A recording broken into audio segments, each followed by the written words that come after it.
Most IMP chapter pair of linear equation in two variables, दो चर वाले रैखिक समीकरणों के युग्म। तो स्टूडेंट, आज हम पढ़ेंगे आपकी अध्याय 3 प्रश्नावली 3.1 शुरू करेंगे, जिसमें हम दो चर वाले रैखिक समीकरण युग्म के बारे में जानेंगे। उनको हम कैसे सॉल्व करते हैं, कैसे उनको हम ग्राफ पे दर्शाएंगे, कैसे उनकी बीजगणित विधियाँ जो होती हैं 3 प्रकार की, उनको हम कैसे सॉल्व करते हैं। आपकी प्रतिस्थापन विधि, विलोपन विधि, बीजगणित विधि, इन सब विधियों से हम कैसे उनके मान निकालेंगे, ये सभी दर्शाए हैं। तो चलिए शुरू करते हैं। स्वागत है आपका आपके अपने चैनल एक क्विक सॉल्यूशन में।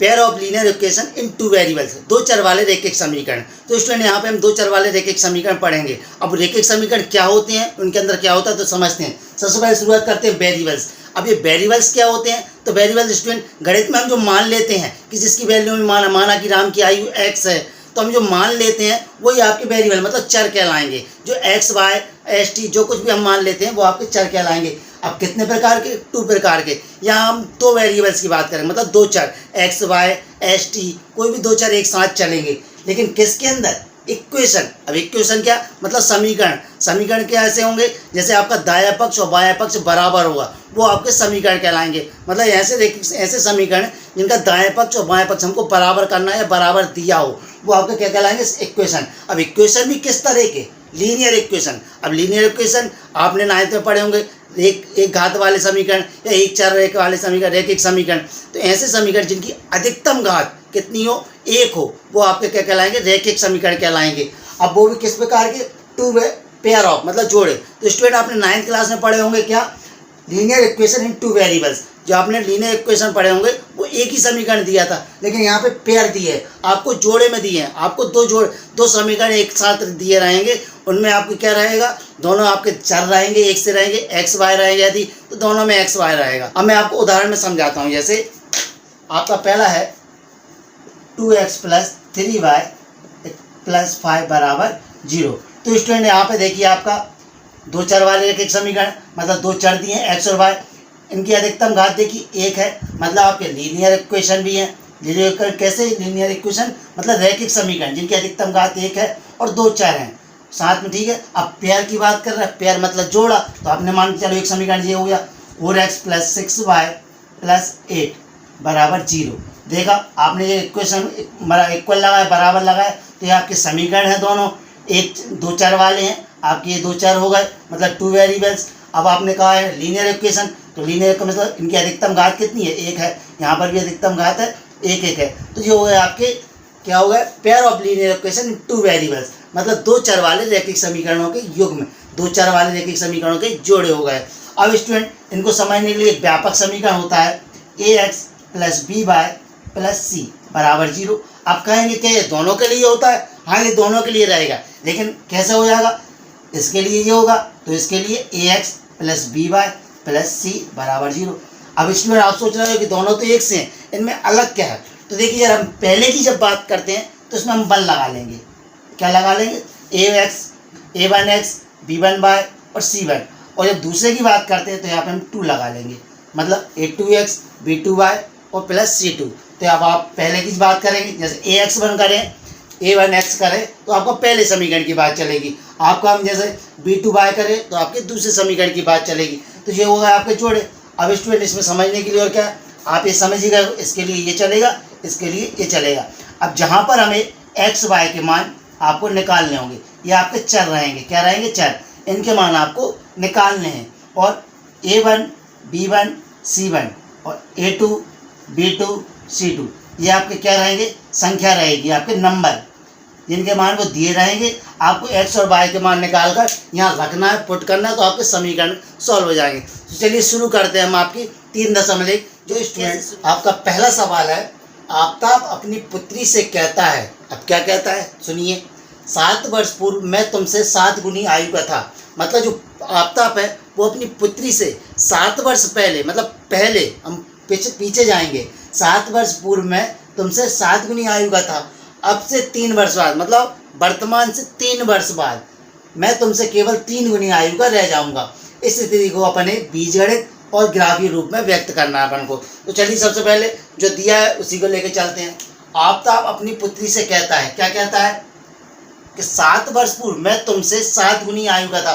तो सबसे पहले हम क्या करते हैं स्टूडेंट, जब भी आयु वाले सवाल दिए रहते हैं तो जब भी उनमें वर्तमान मतलब आयु पूर्व में या आगे की बात करें तो सबसे पहले हम इसमें वर्तमान को लेके चलते हैं। तो सबसे पहले लिखते हैं माना किसकी, आफताब, आफताब की वर्तमान आयु, वर्तमान आयु कितनी हो जाएगी आपकी, x वर्ष। x वर्ष किसकी, आपकी आफताब की, x वर्ष आपकी हो जाएगी आफताब की, तथा पुत्री, जो उसकी पुत्री है उसकी वर्तमान आयु कितनी हो जाएगी आपकी, y वर्ष। ये आपने ले लिया y वर्ष। अब स्टूडेंट उन्होंने क्या कहा है कि 7 वर्ष पूर्व मैं तुमसे 7 गुनी आयु का था, मतलब 7 गुनी आयु का था, लेकिन कब, 7 वर्ष पूर्व में। तो चलिए हम वो भी लिख लेते हैं, माना, सॉरी यहाँ माना क्यों करेंगे, 7 वर्ष पूर्व में, तो अपन लिखेंगे 7 वर्ष पहले, 7 वर्ष पहले। अब 7 वर्ष पहले आफताब की आयु कितनी होगी, 7 वर्ष पहले, अभी वर्तमान में x है, 7 वर्ष पहले मतलब 7 घटाएंगे, जैसे आपकी अभी आयु मान चलिए 20 वर्ष है तो 7 वर्ष पहले कितनी होंगी, हम 7 कम कर देंगे, 20 में 7 जाएंगे 13। ऐसे अभी वर्तमान आयु x है, यदि हम 7 वर्ष पहले की बात करें तो कितनी हो जाएगी, x माइनस 7। ऐसे ही अब उसकी कहा पुत्री की, पुत्री की अभी y है तो 7 वर्ष पहले कितनी हो जाएगी, y माइनस 7। ये तो वही 7 वर्ष पहले की कहानी। अब उन्होंने क्या कहा दूसरा, अब से 3 वर्ष बाद मैं तुमसे केवल 3 गुनी आयु का रह जाऊंगा। अब कब, 3 वर्ष बाद, तो चलिए 3 वर्ष का भी देख लेते हैं, 3 वर्ष बाद, 3 वर्ष बाद अभी वर्तमान में कितनी है x, तो 3 वर्ष बाद आफताब की कितनी हो जाएगी, x प्लस 3, और पुत्री की कितनी हो जाएगी, उसमें भी हम 3 जोड़ देंगे, y प्लस में 3। ये तो हो गई, देखो हमने वर्तमान मानी थी x y 7 वर्ष पहले, मतलब 7 कम कर देंगे, x माइनस 7 y माइनस 7। अब कहा 3 वर्ष बाद, 3 वर्ष बाद x प्लस 3 y प्लस 3। अब स्टूडेंटों ने जो इक्वेशन दी है समीकरण, वो क्या दिया है, 7 वर्ष पूर्व मैं तुमसे 7 गुनी आयु का रह जाऊंगा, मतलब जो आफताब है वो अपनी पुत्री से 7 गुनी आयु का रह जाएगा। तो 7 वर्ष पूर्व, तो सबसे पहले देखते हैं अपन फर्स्ट इक्वेशन, पुत्र की आयु मतलब आफताब की आयु कितनी है, x माइनस 7। अब बराबर में, क्यों समीकरण बनाना है तो बीच में बराबर तो लगेगा ही, पुत्री की आयु कितनी है, y माइनस 7। अब स्टूडेंट देखिए जरा, उसने कहा है कि 7 वर्ष पूर्व में मैं तुमसे 7 गुनी आयु का था, मतलब जो आफताब है वो 7 गुनी आयु का है। अब जो आफताब अपनी पुत्री से 7 गुनी आयु का है, कब, 7 वर्ष पहले। तो हमें यहाँ पे समीकरण को बराबर करना है, तो हम किस में 7 का गुणा करेंगे, इसमें पुत्री की आयु में, क्योंकि हमें बराबर करने के लिए ये तो पहले से ही 7 गुना है, अब ये इसको भी 7 गुना करना पड़ेगा बराबर करने के लिए, तो हमने इसमें 7 का गुणा किया, ना कि आप इसमें गुणा करेंगे, इसमें गुणा करेंगे तो वो तो और कितना ज़्यादा हो जाएगा, ये तो पहले से ही 7 गुना ज़्यादा है। यदि आप इसमें 7 का करोगे तो 7 7 49 गुना हो जाएगा, लेकिन हमें बराबर करना है, क्योंकि यहाँ पे समीकरण में बराबर लगा है, इसका मतलब कि दोनों बराबर करना है। तो यहाँ पे जब इसको में 7 का गुणा कर देंगे तो ये दोनों बराबर हो जाएंगे। इसको सॉल्व करते हैं, x माइनस 7, यहाँ जब ब्रैकेट आगे हटेगा तो 7 का अंदर गुणा हो जाएगा, 7 का गुणा करेंगे तो 7y माइनस 7 7 49। अब क्या करना है स्टूडेंट, एक से पद एक तरफ कर लो, मतलब चर पद एक तरफ कर लो, चर पद एक तरफ कर लो। x माइनस 7, सॉरी ये 7y आपके प्लस के इस तरफ आएंगे तो माइनस के x माइनस 7y, ये आपके माइनस के 49, ये 7 माइनस के उस तरफ जाएंगे तो आपके किसको जाएंगे, प्लस के। हमने क्या किया है, पक्षांतर किया है, आपके जो चर वाली राशि है उनको एक तरफ कर लिया, x इस तरफ था, 7y इस तरफ आएंगे, यहाँ प्लस के तो इस तरफ आएंगे तो आपके माइनस के, 49 माइनस के ही हैं, 7 आपके माइनस के उस तरफ जाएंगे, प्लस हो जाएंगे। अब स्टूडेंट यह हो गया आपका x माइनस 7y, 49 में से 7 जाएंगे, कितने बचेंगे, 42। अब बड़ी संख्या माइनस की है तो ये भी आपकी किसकी हो जाएगी, माइनस की। चलिए स्टूडेंट अब हम करते हैं दूसरी शर्त क्या दी है उन्होंने, अब से 3 वर्ष बाद मैं तुमसे केवल 3 गुनी आयु का रह जाऊंगा। 3 वर्ष बाद की बात कर रहे हैं तो 3 वर्ष की आयु क्या है, x प्लस 3 और दूसरी y प्लस 3। अब ये अपन को बराबर करना है। अब उन्होंने क्या कहा, अब से 3 वर्ष बाद मैं तुमसे, मैं कौन, आफ्ताब, किससे, उसकी पुत्री से 3 गुनी आयु का रह जाऊंगा। मतलब पुत्री की आयु में 3 का गुणा करेंगे तभी तो ये बराबर होगा। ये तो 3 गुना पहले से ही है, जब हम पुत्री की आयु में 3 का गुणा करेंगे तो ये इसके बराबर हो जाएगा। तो चलिए हम सॉल्व करेंगे इसको। x+3, यहाँ जब ब्रैकेट हटेगा 3 का इंटू अंदर होगा, 3 का बाय में करेंगे 3y, और 3 में करेंगे तो 3 3 का 9। अब क्या करना है, 4 पद एक तरफ कर लीजिए। ये x 3y प्लस का इस तरफ आएगा तो माइनस का 3y बराबर में 9 आपके इसी तरफ है। ये 3 प्लस का इस तरफ जाएगा, किसका हो जाएगा, माइनस का। x माइनस 3y बराबर में 9 में से 3 जाएंगे तो 6। ये हो गया स्टूडेंट आपका पहला समीकरण और ये आपका दूसरा समीकरण। अब क्या करना है स्टूडेंट, आपको बनाने हैं बॉक्स। क्या बनाना है, बॉक्स बनाना है। तो चलिए हम बॉक्स बनाते हैं।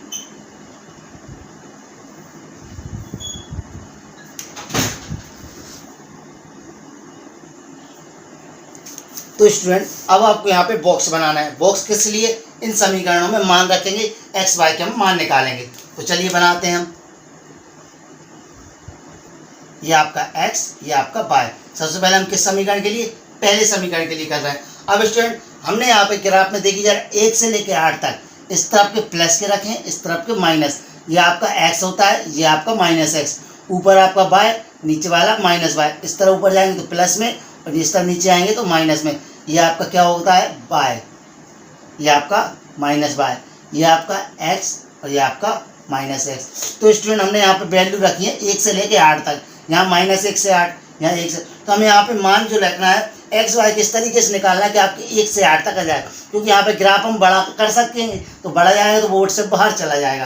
तो स्टूडेंट यहाँ पे देखिए जरा, आपको पहला समीकरण दिया है x माइनस 7y बराबर में माइनस के 42। यहाँ पे हमें y का ऐसा मान रखिए कि आपका x का मान इसके अंदर आ जाए। अब जहाँ से मान चलिए यहाँ पे हम 0 रखते हैं तो ये आपका पूरा 0 हो जाएगा, तो ये -42 हो जाएगा। अब -42 यहाँ पे है नहीं है तो हम क्या रखें, तो मान के चलिए हम y का मान रखते हैं 7। y का मान क्या रख रहे हैं 7। तो चलिए रखिए x माइनस 7 इंटू 7। हमें ऐसे मान रखना है जो इसके आपके ग्राफ के अंदर आ जाएं, बराबर माइनस के 42। x माइनस 7 का 7 में करेंगे 7 7 या माइनस के 49 बराबर में माइनस के 42। अब इस माइनस के 49 इस तरफ जाएंगे तो स्टूडेंट कैसे हो जाएंगे, प्लस के। तो 42 माइनस के 49, प्लस के सॉरी, x बराबर, अब 49 में से 42 घटाएंगे कितने बचेंगे स्टूडेंट, प्लस के 7। तो x का मान कितना आ गया 7। मतलब हमने y का मान 7 रखा तो x का मान भी कितना आ गया 7। तो ये तो हो गया आपका रफ कार। आपको ये करके लिखना है कि x का मान ये रखने पर, यहाँ पे मैं आपको डायरेक्ट बताऊंगा, आपको ये रखना है कि y का मान ये रखने पर x का मान ये निकला। अब हम रखेंगे y बराबर 0। y बराबर क्या रखें 0। तो यदि हम y बराबर 0 रखेंगे तो आपका समीकरण बड़ा हो जाएगा, x माइनस 7y बराबर माइनस के 42। तो स्टूडेंट अब हमें y का मान ऐसा रखना है कि इसके बराबर हो जाए या आपके ग्राफ के अंदर आ जाए। अभी हमने 7 रखा था, अब हम 6 रखते हैं। तो चलिए रखिए 6, 7 इंटू y का मान रखेंगे 6 बराबर माइनस के 42। x बराबर 7 6 माइनस के 42 और इस तरफ माइनस के 42। हम इस 42 का पक्षांतर करेंगे तो इस तरफ जाकर कैसे हो जाएंगे, प्लस के 42 और ये इससे कट गए तो x बराबर 0। आपने y का मान 6 रखा तो x का मान कितना निकला स्टूडेंट 0। ये हो गया आपका समीकरण 1 से। अब आपको रखना है समीकरण 2 से। तो चलिए अब समीकरण 2 के लिए भी आपका क्या बनेगा, बॉक्स बनेगा। ये आपने बनाया बॉक्स, ये आपका x, ये y। तो चलिए स्टूडेंट आपका समीकरण दूसरा दिया है x माइनस 3y बराबर 6। अब हमें यहाँ पे x का y का ऐसा मान रखना है कि आपको जो ग्राफ x का मान निकले उस ग्राफ के अंदर रह जाए। तो चलिए हम रखते हैं x मतलब y बराबर 0 रखते हैं। तो x माइनस 3 इंटू 0 बराबर 6। अब 0 का गुणा होगा इसमें तो ये पूरा पोर्शन आपका क्या हो जाएगा, पूरा भाग 0। तो आपका x बराबर कितना आ जाएगा स्टूडेंट्स 6। तो आपने x का मान रख दिया 6। अब स्टूडेंट ये तो हो गया आपका y का मान 0 रखने पर 6 आया। अब हमें y का दूसरा और मान रखना है जिससे आपके ग्राफ के अंदर मान आ जाए। अब हम रखेंगे यहाँ पे, मान लीजिए चलिए आपने रखा 3, तो 3 तरह 9, उस तरफ जाएंगे तो आपके यहाँ पे 3 आ जाएंगे। तो चलिए वो रख के देख लीजिए। अभी आपने 0 रखा था, अब आप 3 ना रख के स्टूडेंट एक काम करिए -2 रखिए। क्या रखा आपने बाय का मान -2, क्योंकि यहाँ पे हम जिस 3 दूनी 6, 6 से 6 कट जाएगा, आपका क्या आ जाएगा 0। ये माइनस के क्या हो जाएंगे प्लस के 6 बराबर में ये 6। अब प्लस के 6 उस तरफ जाएंगे स्टूडेंट, किसके हो जाएंगे माइनस के 6 - 6 बराबर ये क्या हो जाए 0। मतलब बाय का मान -2 रखा तो एक्स का मान 0। तो स्टूडेंट ये निकल आया आपके क्या एक्स और बाय के मान। आपको ये मान रखना है, आपको ये लिखना भी है पूरा सिस्टमेटिक, क्योंकि बोर्ड के एग्जाम में आपको ये शॉर्ट में नहीं लिखना है, आपको पूरा फुल सवाल करना है, तभी उसके आपको नंबर मिलेंगे। आपको बाकायदा रखना है कि बाय का मान 7 रखा, आपने समीकरण 1 में 7 रखा, एक्स का मान निकला 7, पूरा निकालना है। फिर बाय का मान आपने 6 रखा, तो समीकरण 1 में आप 6 रखोगे बाय की जगह पे, और समीकरण को सॉल्व करोगे तो आपका निकलेगा 0। ऐसे ही समीकरण 2 में आपने बाय का मान सबसे पहले 0 रखोगे, उसको सॉल्व करोगे, एक्स का मान 6 निकलेगा। फिर बाय का मान -2 रखोगे, एक्स का मान 0। ये आपको पूरा सॉल्व करना है। तो स्टूडेंट ये तो निकला है आपके एक्स वाई के मान। अब इनको ग्राफ में कैसे जमाना है वो देखिए। अब सबसे पहले एक्स का मान कितना है 7, तो ये चलिए जरा प्लस का है तो इस तरफ चलते हैं, एक्स का मान प्लस में 7 ये है, और बाय का मान कितना है 7, तो बाय का मान 7 भी देख ली कहाँ पे ये है। तो स्टूडेंट यहाँ पे बीच में ये आएगा आपका पॉइंट, आपका जो बिंदु है 7 और 7 वो कहाँ पे आ जाएगा यहाँ 7 और 7। दूसरा क्या है एक्स का मान 0, बाय का मान 6, बाय का मान 6 यहाँ पे आ रहा है स्टूडेंट, क्योंकि एक्स का मान 0, आपका एक्स और बाय का मान 0 यहीं पे रहेगा। अब आपको बाय का मान 6 देखना है, प्लस में है तो बाय का मान प्लस में कहाँ पे रहेंगे ऊपर। यदि बाय का मान माइनस में होता तो हम नीचे जाते, अभी बाय का मान प्लस में तो ऊपर आएंगे यहाँ। तो आपका दूसरा बिंदु होगा कौन सा 0 और 6, वो यहाँ होगा। यहाँ से हम इसको क्या कर देते हैं मिला देते हैं स्टूडेंट, ये आपने मिला दिया ग्राफ। ये आप किसके लिए पहले समीकरण के लिए, पहला समीकरण क्या था x - 7y बराबर माइनस के 42। आपको ये समीकरण लिखना होगा, क्योंकि आप पता कैसे चलेगा कि ये ग्राफ जो है वो किस समीकरण का है। आपने यहाँ पे समीकरण लिख दिया ये पहले ग्राफ के लिए। अब चलिए चलते दूसरे समीकरण के लिए। x का मान 6, x का मान 6 कहाँ पर है स्टूडेंट, ये है आपका प्लस में, क्योंकि प्लस में ये माइनस में देखना नहीं। बाय का मान 0, बाय का मान 0, तो आपका बिंदु कहाँ पे आएगा यहीं आएगा। दूसरा x का मान 0, x का मान 0, बाय का मान -2 कहाँ पर है ये है स्टूडेंट, बाय का मान -2। तो चलिए सीध मिलाते हैं, ये यहाँ पे आ रहा है, ये यहाँ पे आ रहा है। पहला आपने रखा x का मान 6, बाय का मान 0, x का मान 6, बाय का मान 0, आपका बिंदु कहाँ पे यहीं पे है। दूसरा रखा आपने x का मान 0, बाय का मान -2, तो यहाँ आ गया। तो दूसरा बिंदु यहाँ पे सीध में मिला है, यहीं पे आएगा। तो आपने यहाँ पे ग्राफ यहाँ से मिलाया, आपका ग्राफ ये इस तरीके से जाएगा। सॉरी तिरछा हो गया, ये यहाँ से जाएगा 6 पे, कहाँ पे जाएगा स्टूडेंट आपका 6 पे। तो आपका पहला बिंदु यहाँ पे क्या था 6 0, दूसरा क्या था आपका 0 -2। यहाँ पे आप बिंदु जरूर लिखेंगे, कहाँ पे बिंदु मिल रहा है, एक बिंदु ये मिल रहा था, एक बिंदु ये मिल रहा, यहाँ पे एक बिंदु ये था, एक बिंदु ये था, ये मिल गया। ये किस समीकरण के लिए स्टूडेंट, दूसरे समीकरण के लिए x - 3y = 6। तो स्टूडेंट ये हो गया आपका पहला सवाल, जिसमें आपने समीकरण निकाले, मान रखे, समीकरण से आपने बॉक्स में x और y के मान निकाले, उनको आपने कहाँ रखा ग्राफ में। चलिए हम करते हैं अगला सवाल दूसरा, जो आपको बहुत अच्छे से समझ में आ जाएगा। तो स्टूडेंट आपका दूसरा सवाल है, एक क्रिकेट टीम के एक कोच ने 3900 रुपये में 3 बल्ले और 6 गेंदें खरीदी। क्या खरीदी उसने 3 बल्ले और 6 गेंदें, कितने रुपए में 3900 रुपये।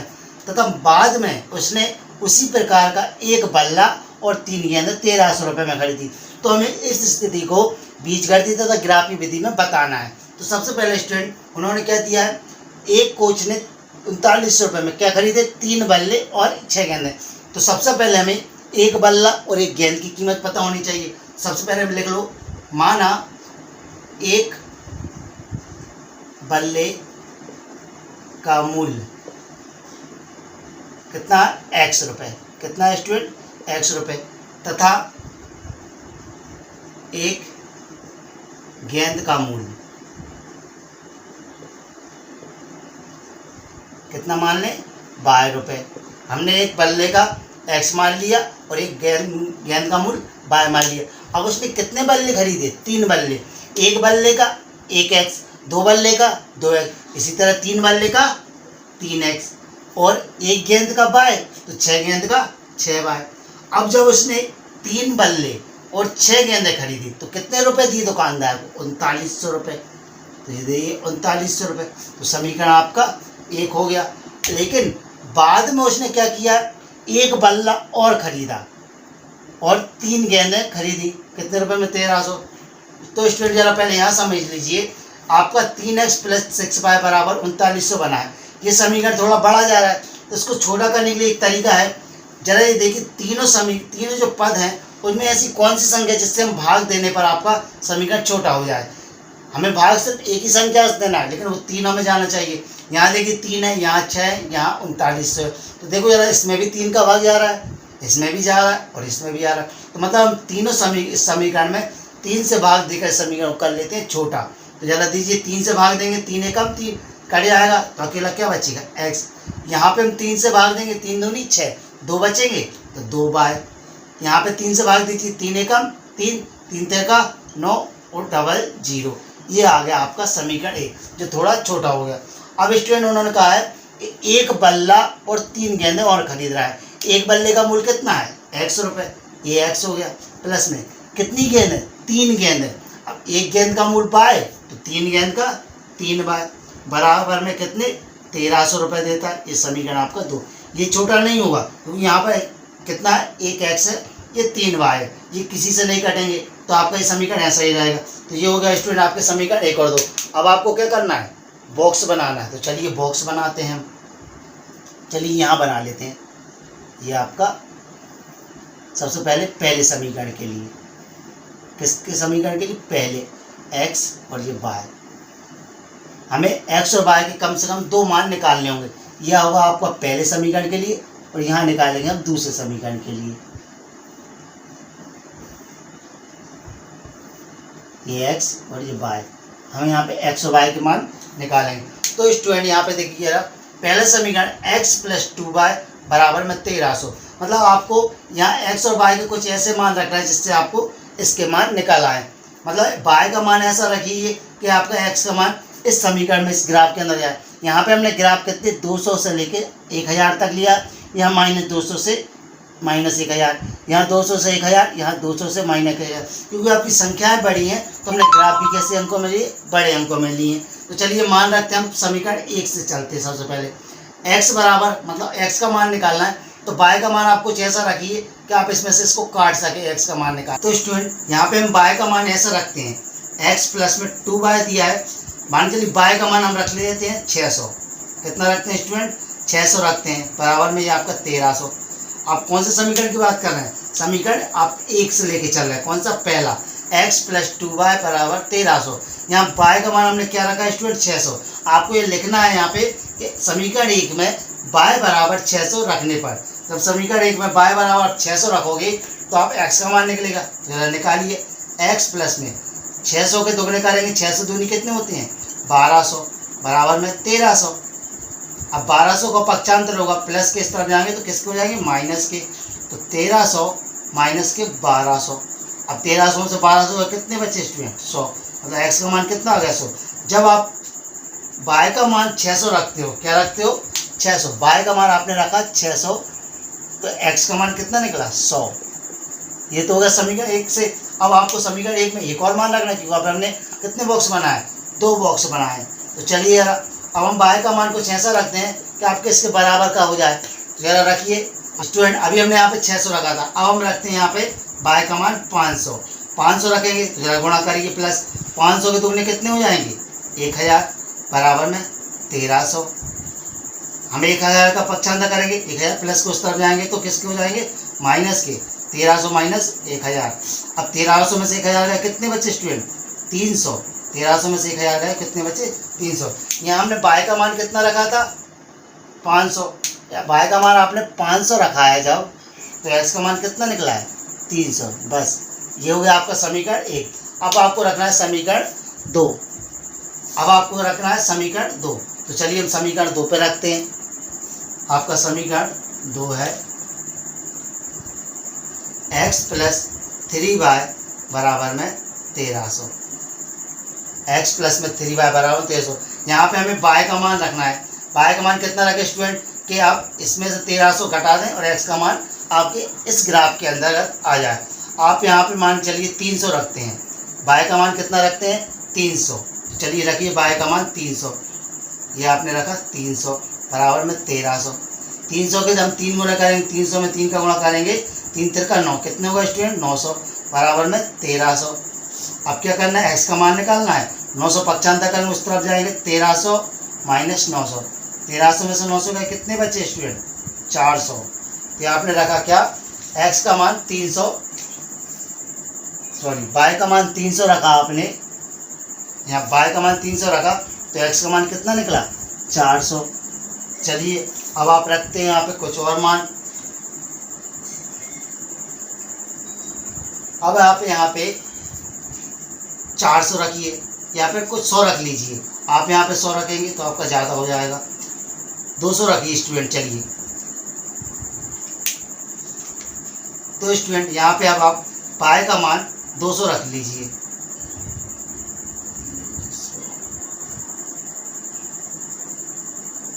दो सौ रखा, यहाँ पे 1300, 200 के दुगने कितने हो गए, सॉरी 3 गुने, 3 दूनी 600 हो गए बराबर में 1300।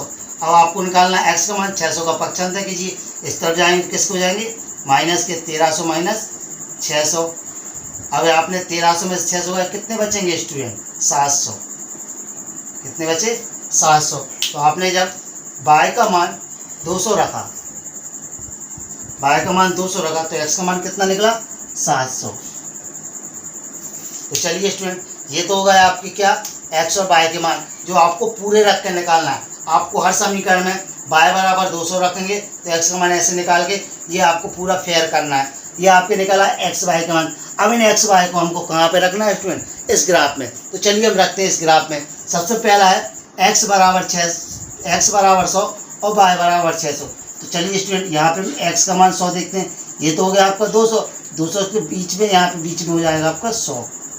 और बाय का मान 600 कहाँ पे जा रहा है स्टूडेंट, ये जा रहा है।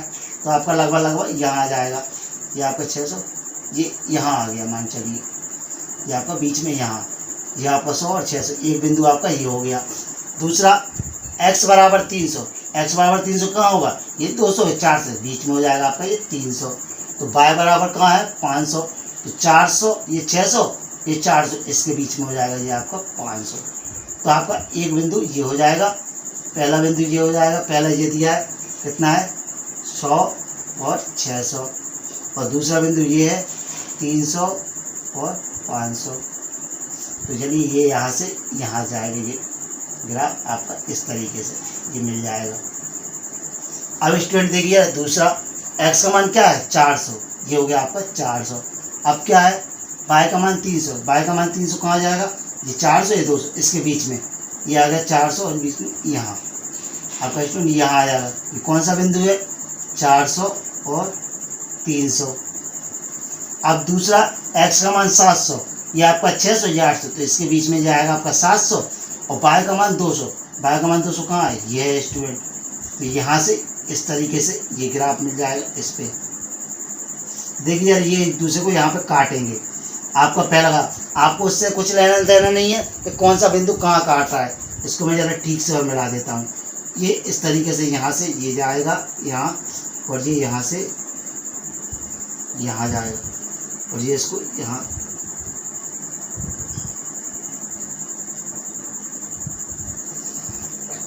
ये हो गया आपका पहले समीकरण। पहला समीकरण क्या है स्टूडेंट आपका x प्लस 2y बराबर 1300, x प्लस 2y बराबर 1300, ये तो हो गया पहला ग्राफ। दूसरा क्या है x प्लस 3y बराबर 1300, ये इसका हो जाएगा x प्लस 3y बराबर 1300। ये थोड़ा छोटा छोटा लिखा है मैंने, तो आपको समझ में आ जाएगा मैं बोल रहा हूँ। ये हो गया आपका स्टूडेंट दूसरा सवाल। आपने क्या किया समीकरण बनाए, समीकरण में आपने बाय के मान रख के एक्स के मान निकाले जो आपने एक बॉक्स में रखे। इन बॉक्सों से एक्स और बाय के मान आपने रखे ग्राफ में। ये हो गया आपका प्रश्न क्रमांक दूसरा। चलिए करते हैं हम इसका अगला सवाल, प्रश्न क्रमांक तीसरा। तो स्टूडेंट आपका प्रश्न प्रकार दिया है 2 किलोग्राम सेब तथा 1 किलोग्राम अंगूर का मूल्य किसी दिन कितना है 160 रुपये था। 1 महीने बाद महंगाई बढ़ गई, मतलब कितना 4 किलोग्राम सेब और 2 किलोग्राम अंगूर का मूल्य कितना हो गया 300 रुपये हो जाता है। तो हमें इस स्थिति को बीजगणितीय विधि तथा ग्राफीय विधि में बताना है। ये हमने ग्राफ बनाया है, यहाँ हमने ग्राफ 10 से 20 80 तक, यहाँ -10 से 80 तक, ये आपने 80 कर लिया, और यहाँ पे 10 से 80, ये 10 से माइनस से 10 से 80 बना लिया। तो चलिए स्टूडेंट्स करते हैं शुरू सवाल हम। 2 किलोग्राम सेब और 1 किलोग्राम अंगूर का मूल्य कितना है? 160 रुपये। सबसे पहले हम 1 किलोग्राम का निकालें, तो लिखें यहाँ पे माना 1 किलोग्राम किसका? सेब का मूल्य कितना मान लिया स्टूडेंट? x रुपये। 1 किलोग्राम सेब का x रुपये तथा 1 किलोग्राम अंगूर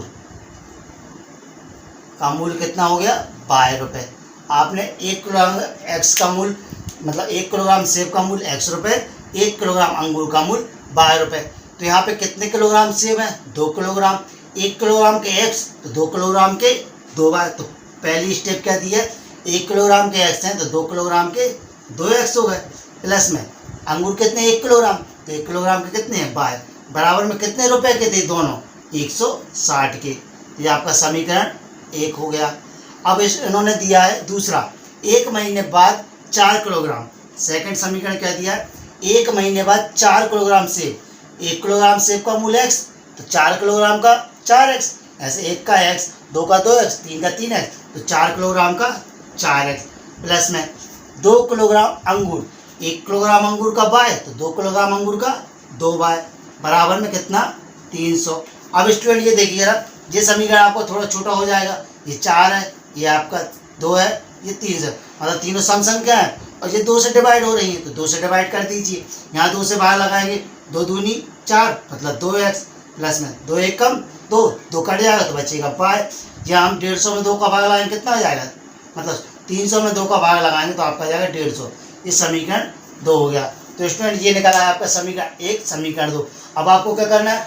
बॉक्स बनाना है, x और y के मान निकालना। जो x y के मान निकलेंगे वो हम कहाँ रखेंगे? मतलब इस ग्राफ में।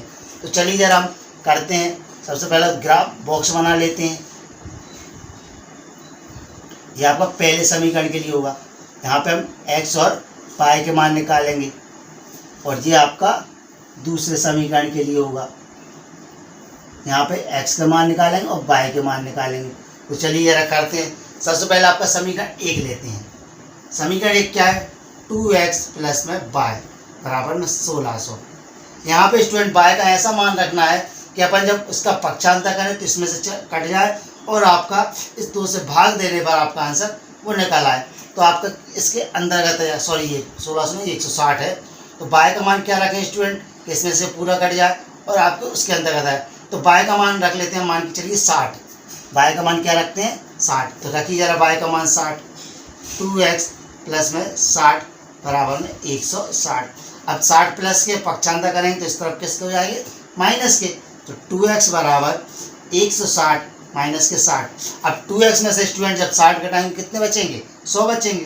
तो 2x बराबर 100। हमें मान निकालना है x का, तो 2 गुणा वाली राशि कहाँ जाती है? बटे में। तो 100 के बटे में जाएंगे 2, अब 2 से भाग लगाएंगे कितना आ जाएगा? 50। तो चलिए ये आ गया 50। आपने y का मान 60 रखा तो x का मान कितना निकाला है? 50। अब हम रखते हैं कुछ और मान y का। हम y का मान रखते हैं, मान के लिए अभी आपने कितना रखा था? 60। अब हम y का मान रखते हैं 80। कितना रखते हैं? 80। हमने y का मान कितना रखा स्टूडेंट? 80 रखा। तो चलिए रखें 80। हमने 80 रखा बराबर में 160। अब हम पक्षांतर करेंगे तो इस तरफ हो जाएंगे किसके? माइनस के। 160 माइनस के 80। अब 160 में से 80 जाएंगे कितने बचेंगे स्टूडेंट? कितने? 80 बचेंगे। अब x बराबर क्या हो जाएगा? इसका इसमें लग जाएगा भाग 60 बटे 2, और 60 मतलब 80 बटे 2। 80 में 2 का भाग लगाएंगे कितना आएगा? 40। ये आ गया आपका 40। मतलब आपने y का मान 80 रखा तो कितना आ गया? ये हो गया समीकरण 1। अब आपको करना है समीकरण 2 से। चलिए स्टूडेंट करते हैं समीकरण 2 से। समीकरण दूसरा आपका क्या है? 2x प्लस में y बराबर में 150। तो यहाँ पर स्टूडेंट हमको y के ऐसे मान रखना है कि आपके इसमें से घटने पर आप 2 से भाग लगाओ तो आपकी ग्राफ के अंदर संख्या आ जाए। तो चलिए हम रखते हैं 2x, y का मान रखते हैं 50। कितना रखते हैं स्टूडेंट? 50। ये y का मान अपन ने रखा 50। तो चलिए रखते हैं 50। 2x बराबर 50 का पक्षांतर होगा 50 प्लस के, उस तरफ जाएंगे तो माइनस के, 150 माइनस 50, 2x बराबर 150 में 50 का 100, तो x बराबर गुणा वाली राशि कहाँ जाएगी, बटे में, 100 के बटे में। 100 में आपने 2 से भाग लगाया, कितना है 50, ये आ गया आपका 50। मतलब y का मान भी आपने कितना रखा 50, तो आपका x का मान भी 50। अब हम रखते हैं क्या स्टूडेंट, y का कुछ दूसरा मान, तो चलिए रखते हैं। हमने y का मान रखा 70, कितना रखा स्टूडेंट 70 बराबर में 150, हमने y का मान रख दिया 70, क्योंकि अपन को 10 और 80 के बीच में ही लेना है, तो अपन ने y का मान कितना रखा 70। अब 70 का पक्षांतर उस तरफ जाएंगे, किसको जाएंगे स्टूडेंट, माइनस के, यहाँ प्लस का है तो इस तरफ माइनस के, तो 150 माइनस 70, तो घटाइए जरा, आपने 150 में से 70 घटाए तो आपके बचते 80, तो x बराबर 80 बटे 2, 80 में 2 का भाग लगाए कितना आ जाएगा 40, ये आपका आ गया x का मान 40। तो स्टूडेंट ये निकाला है आपके x और y के मान, जिनको आपको कहाँ रखना है, ग्राफ में। तो चलिए जरा रखते हैं हम, आपको ये मान पूरे रख के देखना है। आपको ऐसा लिखना है कि y बराबर 60 रखने पर समीकरण 1 में, तो x का मान निकाल लेंगे हम कितना 50, फिर y बराबर रखोगे कितना 80, तो x का मान निकलेगा 40। इन दोनों मानों को आप बॉक्स बनाकर लिखोगे, ये आपको पूरा डिटेल में करना है।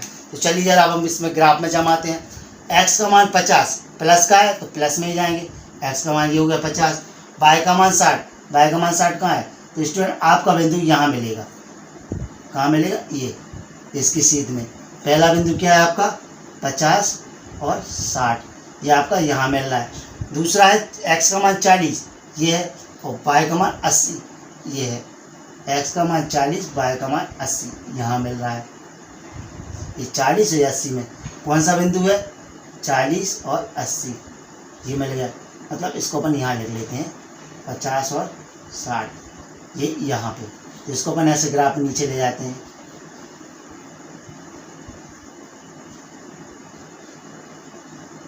अब स्टूडेंट दूसरा रखते हैं अपन, x का मान 50 कहाँ है, ये है, y का मान भी 50, तो कहाँ मिलेगा स्टूडेंट, ये आपका यहाँ मिलेगा, x का मान भी 50, y का मान 50, और दूसरा x का मान 40 ये, और y का मान 70, कहाँ मिलेगा, ये मिल गया, x का मान 40, y का मान 70। पहला बिंदु क्या है आपका 50 और 50, और दूसरा बिंदु 40 और 70। ये इनको ग्राफ अपन मिला देते हैं, ये यहाँ से जा रहा है, ये बिंदु ये रहा, एक बिंदु ये रहा, एक बिंदु ये रहा। तो स्टूडेंट ये निकल आया आपके चारों बिंदु, और ये आपका बन गया ग्राफ में। अब आपने क्या सीखा इसमें, आपने समीकरणों को कैसे सॉल्व किया है, उनको बॉक्स बनाकर x और y के मान निकाले और उनको ग्राफी विधि में मतलब ग्राफ में दर्शाया। ये हो गई स्टूडेंट आपकी प्रश्नावली 3.1।